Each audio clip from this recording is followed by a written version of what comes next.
The reason why I'm recording this video is because last week I had an encounter with bad track titles. I'm not sure if I'm the only one who is annoyed by this, but sometimes it just seems impossible to find a specific song because of the title. Here are my thoughts on naming your track. You finished your track, and now you need a title to give your baby a name. A lot of producers don't really think this true and just take the first thing that pops up in their head, which leads to a bad track title. Sometimes it's obvious. Your track includes a vocal and you choose to give it the same title as the main lyrics. That's understandable. The audience is going to look for the most obvious thing, which is normally the vocal, if your track contains vocals. But what if your track doesn't contain a vocal? You still need to fill in the title, so what's the best approach to do this? In my opinion, here's two options. You either choose one to stand out from the crowd, or you choose one that is easy to find and is recognizable after you've heard the track. Stand out from the crowd means deadmau5 with his album 4x4 is 12.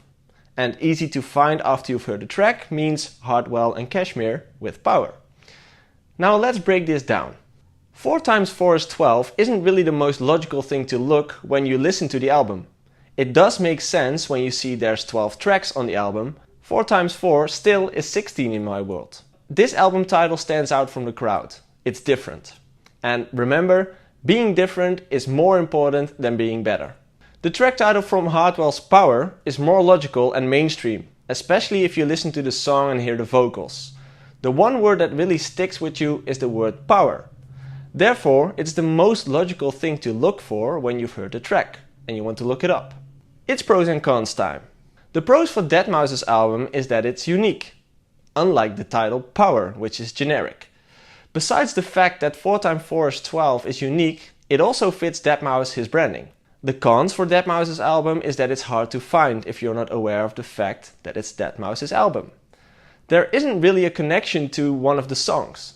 Here's where Hardwell's Power performs better. Once you've heard that track, you're almost 100% sure that if you type in Power, you'll end up on Hardwell's account. So what's the best way to go here?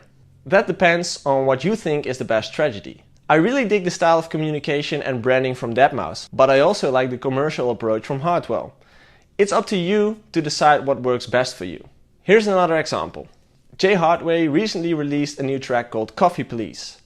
Beside having a track title that stands out, he also decided to create a marketing campaign connected to this title.